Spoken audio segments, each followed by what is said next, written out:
오늘도 말씀 나누기 전에 앞뒤 좌우로 보시면서 한번 인사하겠습니다. 사랑합니다. 그렇게 한번 인사하시고 또 손도 잡아주시고 하시면 좋겠습니다.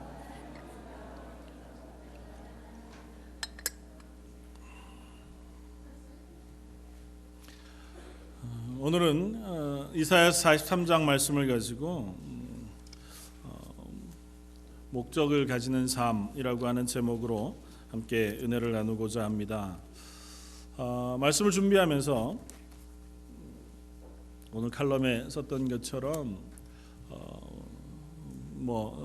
고민이 있었습니다. 그러니까 열정을 가지고 살아가는 삶, 그리스도인으로 하나님께서 주신 은혜 가운데 매일매일을 좀 힘있게 살아가면 좋겠다고 하는 고민과 그런 은혜 혹은 그런 열정들을 누리고 가지고 살아가는 방법은 무엇인가고 하는 고민들 가운데에서 말씀을 묵상하다가 오늘 말씀을 생각하게 되었습니다. 물론 우리들이 하나님 앞에서 살아가는 그 삶이 오랜 달리기와 같아서 한순간 막 힘을 내서 100m 달리기를 하듯이 달리고 나서 그렇게 그 속도로 평생을 살아가기는 쉽지 않을 겁니다. 그리고 그렇게 살아가는 것이 다도 아닐 것 같기는 해요. 그래서 때로는 열심을 내고 또 때로는 좀 쉬기도 하고 또 때로는 좀 부침을 겪기도 하는 그런 가운데서도 중심을 놓치지 않고 가는 게 훨씬 더 중요하다 생각이 되어집니다. 그럼에도 불구하고 우리 속에 좀 뜨거운 그 열정, 복음을 향한 또 그리스도인으로 사는 삶의 어떤 열심, 신실함, 그런 것들이 매번 좀 회복되어지면 좋겠다고 하는 생각을 합니다. 제 스스로를 살펴보아도 목회자로 목회를 해갑니다. 그러면서도 막 열심을 가지고 할 때가 있는가 하면 또 그 안에서 그냥 잘 유지하고 또 날 잘 지키기 위해서 애쓰는 것만으로도 버거울 때가 없지는 않습니다. 그러니까 내 신앙생활을 잘 살아내기 위해서 막 진취적으로 무엇인가를 도전하고 또 그걸 위해서 내가 헌신하고 수고할 때가 있는 반면에 그냥 내 믿음을 지키는 것만으로도 참 어려울 때가 없지 않습니다. 그러니까 좀 더 쉽게 얘기하면 주일날 예배 나가는 것만 하는 것도 나한테는 참 어려울 때가 존재하는 거죠. 무슨 의미가 있나? 난 왜 이럴까? 하는. 그러다가 오늘 본문 말씀에 이르게 되었습니다. 오늘 읽었던 말씀의 마지막 21절은 이렇게 우리에게 얘기합니다. 이 백성은 내가 나를 위하여 지었나니 나를 찬송하게 하려 함이니라. 하나님께서 우리를 그리스도인으로 부르시고 하나님의 자녀 삼으신 것이 분명한 목적이 있다는 것입니다.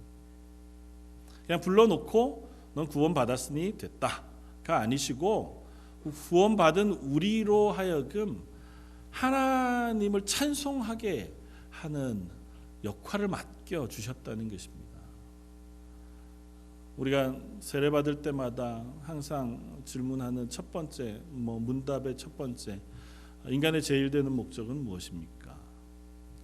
영원히 하나님을 즐거워하고 기뻐하는 것, 그렇죠? 하나님께 영광을 돌리는 삶을 사는 것, 그것이 우리의 인생의 첫 번째 목적이라고 얘기합니다. 어떤 것이 하나님께 영광을 돌리는 삶일까요? 어떤 것이 하나님을 영화롭게 하고 그 하나님을 기뻐하고 즐거워하는 삶일까요? 여러 대답을 할 수 있긴 있죠. 근데 번뜩 떠오르는 거는 선교주의이기도 하지만 복음을 들고 막 선교 열정에 불타 선교지에 가서 사는 삶, 그분들은 참 하나님의 영광을 위해서 사는 것이겠다. 그런 생각이 번뜩 듭니다. 아니 좀 힘을 다해서 봉사하거나 구제하거나 헌신하거나 전도하거나 그런 삶을 살아가면 하나님께 영광 돌리는 삶을 살겠다. 일상 가운데에서는 우리가 하나님께 영광 돌리는 삶은 무엇일까요? 벌써 몇 주 동안 그 설교들을 쭉 해왔잖아요. 우리가 말씀을 나눠왔잖아요. 그런데도 좀 미진해요. 그렇지 않습니까? 하나님께 영광, 하나님을 기뻐하는 삶, 그건 뭘까? 단순하게 이렇게 표현하고 싶습니다. 하나님의 성품, 하나님의 영광스러움, 영화로움, 그것을 보고 나도 기뻐하는 것. 오히려 어려운가요? 하나님이 가장 하나님의 성품과 하나님의 영광을 드러낸 것이 뭘까요? 예수 그리스도의 십자가 아닐까요?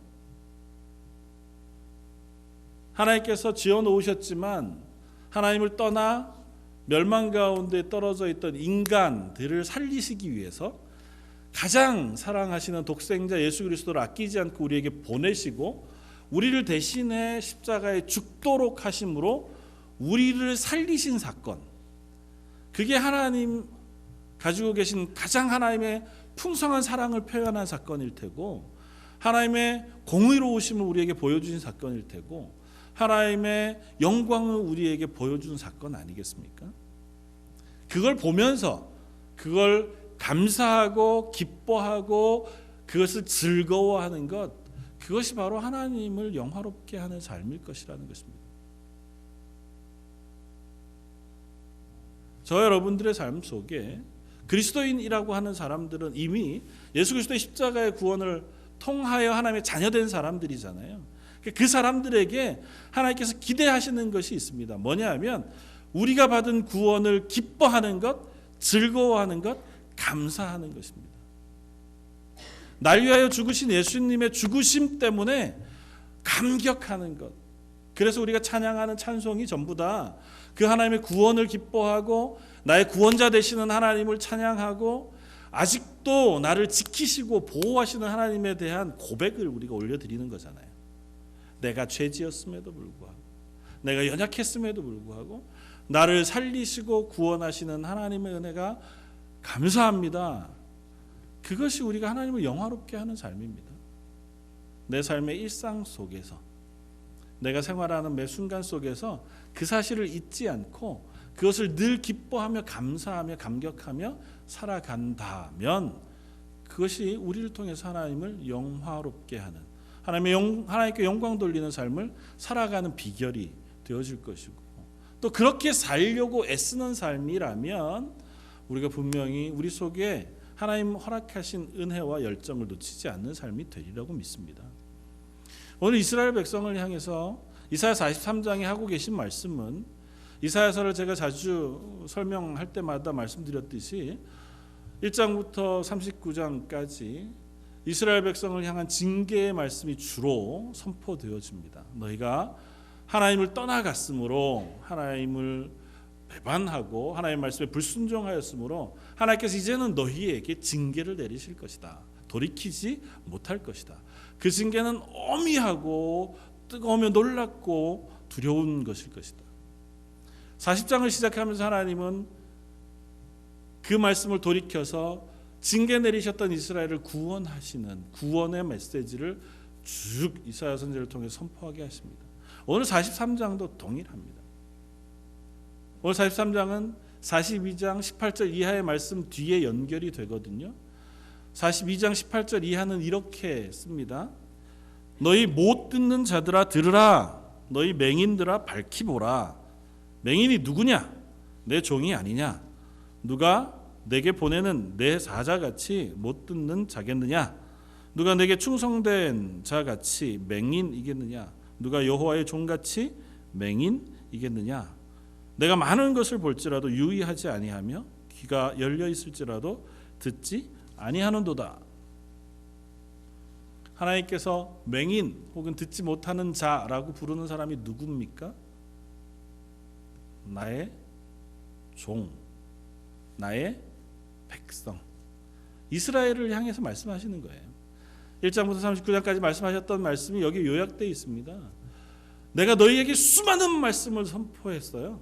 하나님의 일들을 보여줬습니다. 그런데 이스라엘 백성은 듣지도 못하고 보지도 못하는 사람들이었다는 겁니다. 하나님 말씀하셔도 듣지도 않고, 하나님 보여주셔도 말씀을 들려주셔도 그것을 눈 감고 귀 막은 채로 살아왔다는 것입니다. 하나님이 그들을 하나님의 종 삼으시고 하나님의 사자 삼으시고 하나님의 백성 삼으셨음에도 불구하고 그들은 듣지도 또 보지도 않았을 뿐만 아니라 주목하지도 않았습니다. 그래서 하나님은 그들을 향하여 하나님의 심판을 행하십니다. 22절 이 백성이 도둑을 맞으며 탈취를 당하며 다 굴 속에 잡히며 옥에 갇히도다 노략을 당하되 구할 자가 없고 탈취를 당하되 되돌려주라 말할 자가 없도다. 하나님께서 그래서 그들에게 징계를 행하십니다. 그들의 입장에서는 도둑 맞고 강도 맞고 혹은 다른 민족에게 약탈당하고 핍박받는 것이지만 하나님이 그 일을 허용해 두심으로 그들이 그 징계 가운데 놓여지도록 그렇게 하셨습니다. 그런데 그 징계를 받은 이스라엘의 상태가 어땠냐 하면 그 뒤 마지막 25절 그러므로 여호와께서 맹렬한 진노와 전쟁의 위력을 이스라엘에게 쏟아 부으심에 그 사방에서 불타오르나 깨닫지 못하며 몸이 타나 마음에 두지 아니하는도다. 이게 이스라엘입니다. 지금 이스라엘의 모습이에요. 하나님의 말씀을 듣지 않고 눈 감고 있는 것은 고사하고 그것 때문에 하나님께서 그들을 징계하셔서라도 하나님의 백성의 자리로 돌아오도록 그렇게 하세요. 그런데 어떻다고요? 관심을 갖지 않습니다. 그들이 진노와 전쟁의 위력이 이스라엘에게 쏟아부어지고 그들 주변이 불타요. 심지어 몸이 불타고 있습니다. 그런데 뭐라고 얘기하냐면 마음에 두지 아니하는도다. 그들이 몸이 불타는데도 몰라요. 하나님의 백성인데 하나님께서 경고하시는 경고가 그들 속에 떨어집니다. 심지어 하나님 아픈 마음을 가지고 이스라엘에게 채찍을 드셨어요. 매를 드시고 그들을 징계하여 회초리를 들고 돌아오라고 말씀하시는데 맞으면서도 감각이 없어요. 관심을 갖지 않습니다. 내 몸이 상하고 내 몸이 불타고 내가 지금 지옥을 향해서 막 한 발씩 한 발씩 내디뎌 가고 있다고 하는 사실을 분명하게 보여주는데도 관심이 없습니다. 그래서 그걸 깨닫지도 못하고 그것에 마음 두지도 않고 관심을 두지도 않습니다. 그게 이스라엘의 모습입니다. 저와 여러분들도 혹 완전히 열정을 잃어버리고 첫사랑을 잃어버린 채로 살아가다가 보면 이와 같은 자리에 서지는 않는지 모르겠습니다. 하나님 말씀하시고 우리가 성경을 읽을 때마다 혹은 기도할 때마다 찬양 부를 때마다 우리가 입술로 부르고 읽고 듣고 하는 그 말씀들이 분명하고 어미로움에도 불구하고 그냥 지나치고 마는 그 말씀이 내 가슴에 도전하지도 않고 그 말씀이 나에게 감격을 주지도 않고 하나님을 향하여 올려드리는 그 찬양과 기도가 그 가사와 그 내용에도 불구하고 우리는 그냥 부르고 마는 노래, 유행가 가사와도 조금도 다르지 않은 채로 지나가고도 괜찮은 그게 나한테 아무런 감격을 주지 않는 것을 아는데도 그것 때문에 별로 불편하지 않은 혹시 그런 시간을 보내고 있지는 않느냐는 겁니다. 이스라엘이 그렇다는 거예요. 그냥 못 느껴. 그것까지 오케이. 하나님 뜻대로 안 살아. 오케이.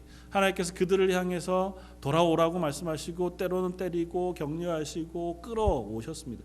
그러면 말을 들어야 되는데 그래도 말을 안 들어. 말을 안 듣는 건 고사하고 말 안 듣고 있다고 하는 사실조차도 몰라. 그게 지금 이스라엘이라는 겁니다.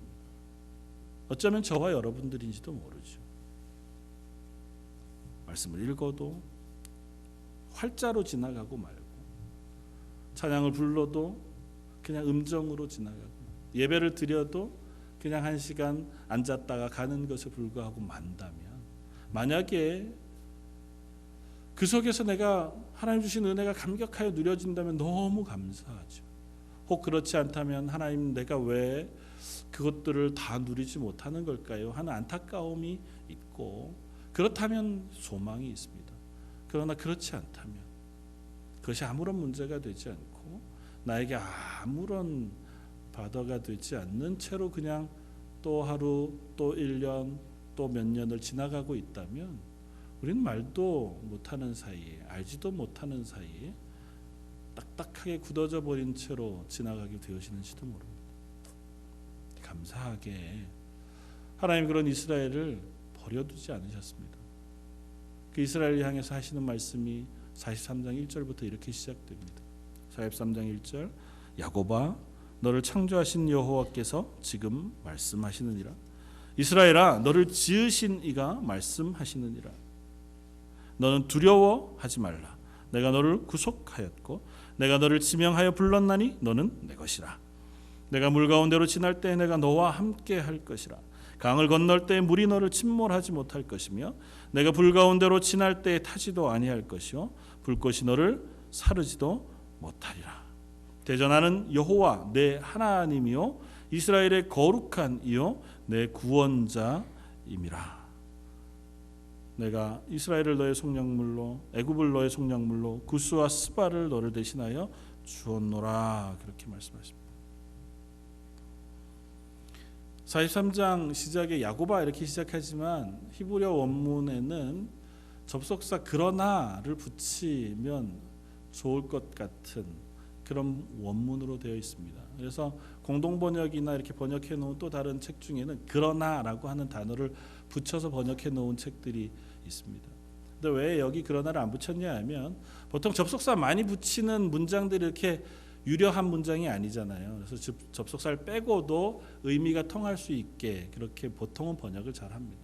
근데 우리는 좀 그러니까 그러나라는 접속사를 붙이면 훨씬 본문이 분명해집니다.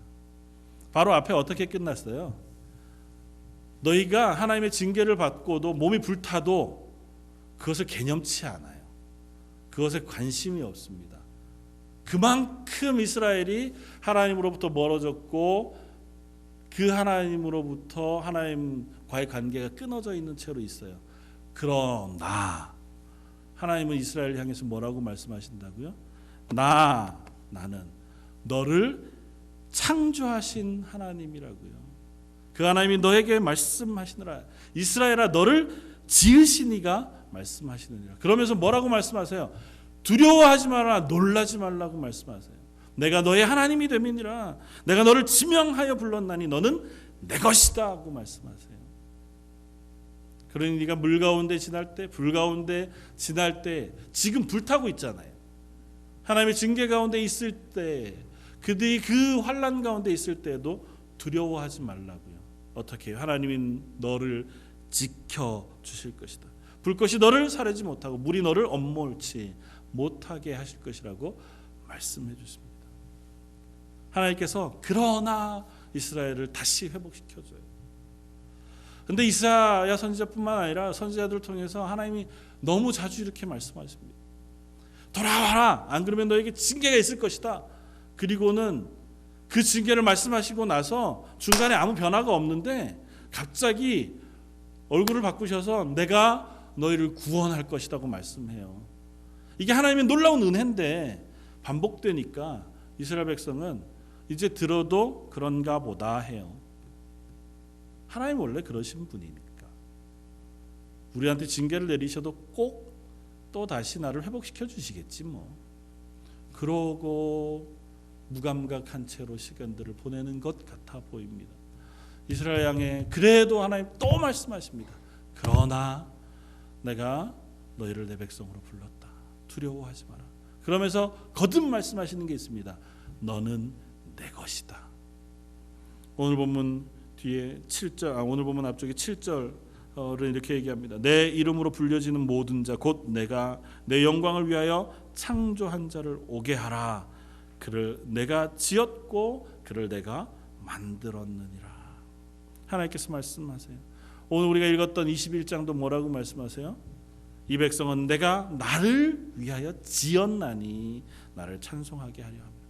하나님이 우리를 향해서 넌 내가 만들었다 하고 말씀하시고 넌 내 것이다 하고 말씀하세요. 우리가 지금 하나님의 곁을 떠나고 연약하고 그냥 무의미한 채로 시간을 보낸다 할지라도 하나님 우리에게 말씀하십니다. 너는 내 것이라. 깊이 있고 너를 내 것으로 만들어 내실 것이다 하고 말씀하세요. 그러면서 하나님이 당신을 소개합니다. 조금 아까 읽었던 우리 3절도 그렇지만 오늘 본문 앞쪽에 14절도 똑같은 이야기를 하세요. 너희의 구속자여 이스라엘의 거룩한 이 여호와가 말하노라 하고 말씀하세요. 하나님 당신을 뭐라고 표현하냐면 15절에 나는 여호와 너희의 거룩한 이요 이스라엘의 창조자여 너희의 왕이라고 말씀하세요. 하나님이 3절에도 오늘 14절에도 15절에도 동일하게 하나님 스스로를 뭐라고 표현한다고요? 나는 너희의 거룩한 이 여호와 하나님 너희를 창조한 창조주 너희의 왕이라고 표현하세요. 하나님은 우리의 거룩하신 분이 되신다고 말씀하세요. 그렇기에 우리의 죄악을 그만두지 못하세요. 그냥 죄악 가운데 살아가는 우리를 그냥 내버려 두고 그래 니네는 뭐 그렇게 하지 못하세요. 왜냐하면 하나님 거룩하시기 때문에. 여호와 하나님은 우리와 언약하셔서 우리를 하나님의 백성으로 삼으시는 하나님이세요. 그러니까 우리를 깊이 있고 거룩한 하나님의 백성으로 만들어내시겠다고 말씀하세요. 그 하나님은 창조주라고 말씀하세요. 우리를 잘 안다고 말씀하세요. 우리를 만드신 분이라고 얘기하세요. 그러니까 하나님은 우리를 창조하신 하나님이시기에 우리의 속 깊은 곳에서 모든 것들을 다 알고 계셔서 우리를 하나님의 뜻대로 창조하신 목적대로 이끌어 가시는 분이라고 말씀하세요. 또 하나님은 우리의 왕이 되신다고 말씀하십니다. 왕은 그 백성을 책임지는 사람들이잖아요. 그 백성의 생명을 보호하고 그 생명의 주관자가 되고 그들을 위하여 봉사하는 사람이 왕이라면 하나님 우리 왕이 되신다는 것은 우리의 생명의 주인이세요. 그리고 우리의 생명을 지키시는 분이시고 우리의 삶을 지키시는 분으로 존재하신다는 겁니다. 하나님이 우리 하나님 되신다는 의미 그런 것입니다. 그래서 하나님이 우리를 향하여 그 은혜를 베푸시겠다고 말씀하시는 것이 오늘 읽었던 그 18절 이하의 말씀입니다. 그 하나님이 우리를 향하여 말씀하십니다. 18절 너희는 이전 일을 기억하지 말며 옛날 일을 생각하지 말아라. 하나님께서 우리에게 옛날 일을 생각하지 말라고 얘기해요. 이전 일을 기억하지 말라고 얘기합니다. 뭘까요? 어떤 일을 기억하지 말고 어떤 일을 생각나지 말라고 하는 걸까요? 옛날에 하나님 떠나버렸던 것, 하나님 죄악 가운데 있었던 것 잊어버려라, 그거 생각하지 말아라 말씀하시는 걸까요? 문맥상 그렇지 않습니다. 오늘 본문 18절 바로 앞에 16절 17절 말씀은 하나님이 이스라엘을 애굽에서 구원해내실 때의 얘기를 쓰고 있어요. 나 여호와가 이같이 말하노라 바다 가운데 길을 큰 물 가운데 지름길을 내고 병거와 말과 군대의 용사를 이끌어내어 그들이 일시에 엎드려져 일어나지 못하고 소멸하기를 꺼져가는 등불 같게 하였느니라. 바다 가운데 길을 내고 그 가운데 병거들을 지나가게 하시는데 그들이 일시에 덮어서 그들을 다 소멸하게 하신 사건. 어떤 사건입니까? 홍해를 가르시고 그 이스라엘의 뒤를 쫓아오던 애굽의 병거들을 덮으셔서 멸망시킨 사건이잖아요. 하나님의 구원했던 사건. 그 구원했던 사건을 말씀하시고 어떻게 얘기해요? 옛날 일을 기억하지 말라고 얘기해요. 야, 옛날에 너희가 그 큰 구원으로 너희를 구원하셨던 하나님의 구원, 그것을 이제는 기억하지 마라. 왜 그러실까요? 하나님의 구원을, 은혜를 기억하는 것이 우리의 기쁨이잖아요.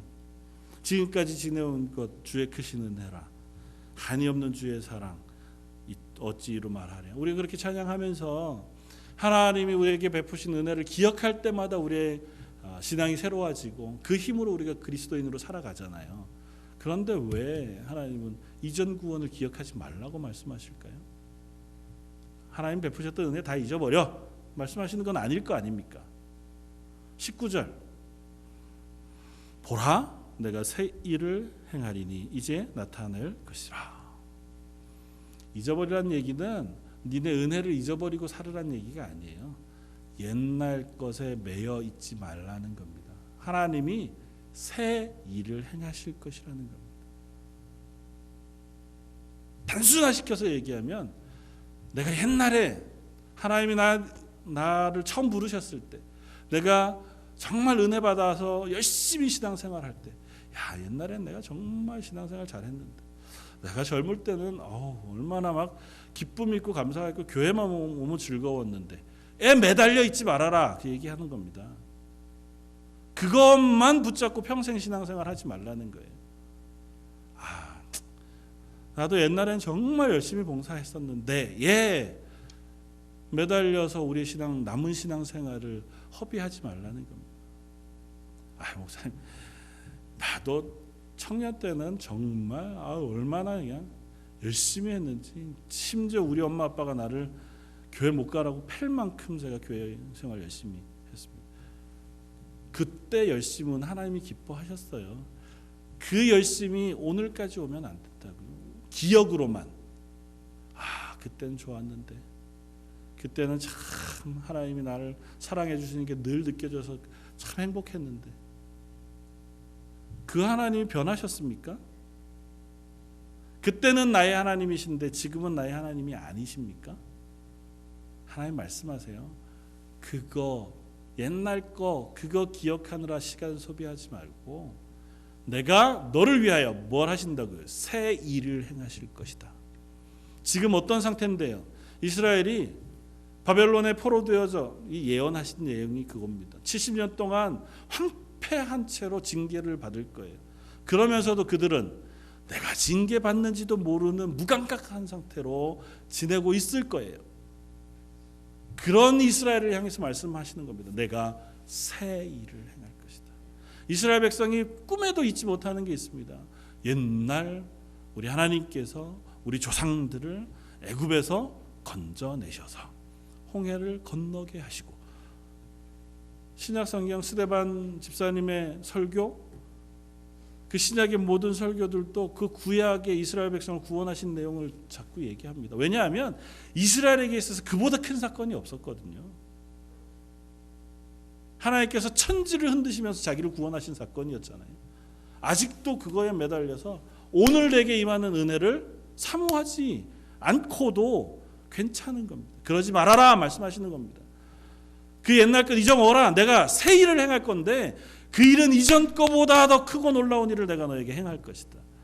내가 사막에 길을 낼 것이고 그 사막에 강을 낼 것이라는 거예요. 이 광야에 길을 내시고 사막에 강을 내셔서 하나님께서 이스라엘을 다시 구원해내실 것이라고 말씀하십니다. 사랑하는 성도 여러분, 저와 여러분들 향해서 동일하게 말씀하십니다.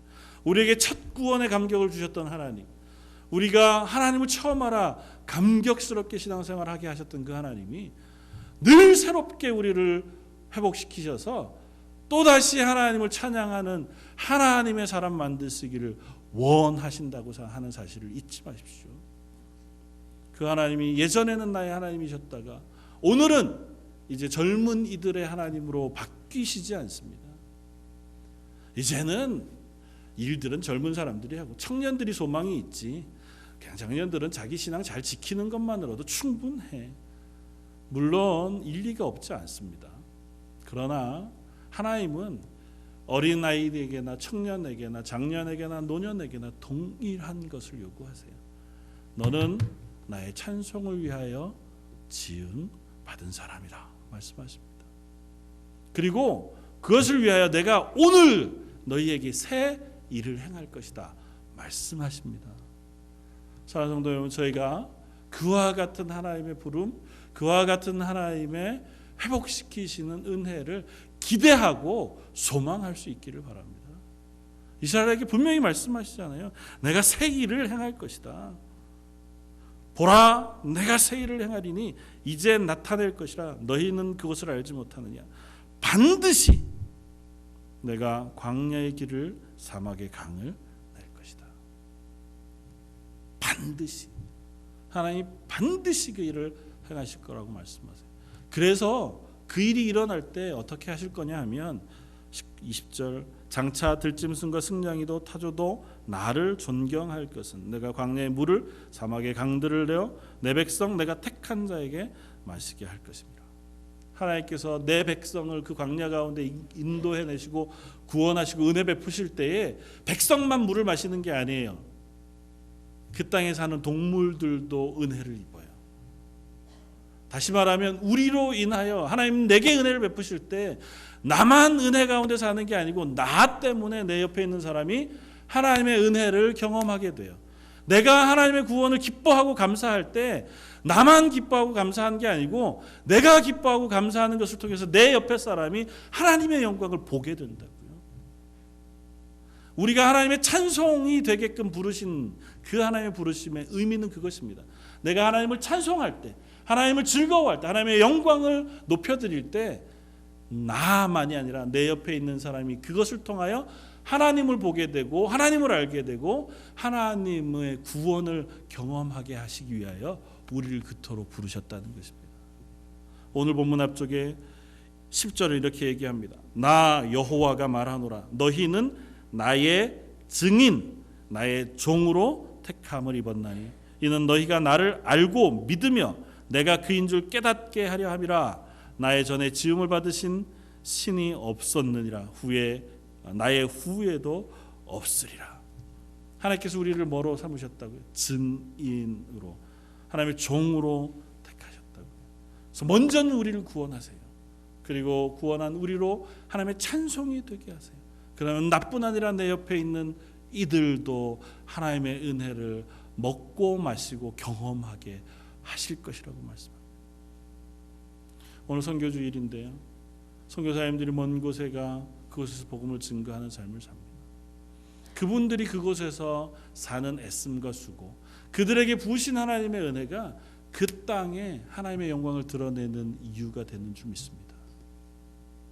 나는 그곳에 있지 않지만 우리가 이 땅에서 살아가는 일상 속에서 하나님의 구원을 기뻐하고 감사하고 그것을 내 속에 누리기 위하여 애쓰는 애씀을 통해서 하나님이 나를 은혜 베푸시고 그 은혜를 누리는 나를 통하여 내 옆에 있는 사람도 하나님을 알게 하실 줄 믿습니다. 저희가 하나님의 은혜를 누리는 일은, 그 하나님의 구원을 기뻐하는 일은 다른 것이 없습니다. 어떤 것으로 우리가 하나님의 은혜, 하나님의 구원을 기뻐할 수 있습니까? 묵상하는 겁니다. 정말 하나님이 나를 구원하셨다는 사실을 내 마음에 믿는 것입니다. 지금도 하나님이 나의 하나님 되신다는 사실을 내가 믿음으로 붙잡는 겁니다. 내가 기도하면 기도를 들으시는 하나님이시라는 사실을 내가 신뢰하는 겁니다. 입으로 그냥 말하는 것 말고, 그냥 알고 있는 것 말고, 안 믿어지면 믿어지게 해주십시오. 내가 붙잡을 수 없으면 붙잡을 수 있을 때까지 수고하고 애쓰는 것, 그것이 내게 기쁨이 되지 않으면 하나님 내가 그것으로 인하여 기뻐할 수 있게 해주십시오. 그렇게 간절한 소망을 가지는 것, 그게 하나님의 영광을 위해서 사는 겁니다. 별다른 게 없어요. 하나님의 영광을 위해서 내가 막 내 몸을 다 바쳐서 헌신한, 좋지요. 그러나 고린도전서 13장은 얘기합니다.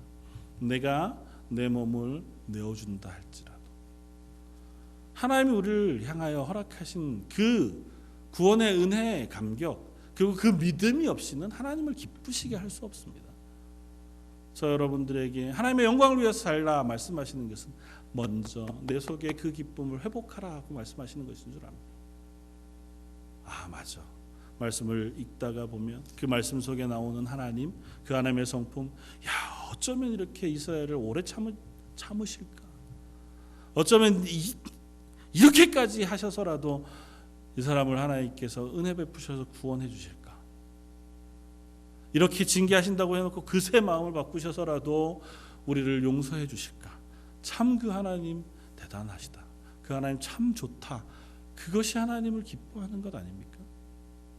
그 하나님이 나를 오늘도 기다려 주시니 참 감사하다. 그 하나님이 내 기도를 들으신다고 말씀하시니 내가 기도해야겠다. 그 하나님이 나의 하나님 되시니 너무너무 좋다.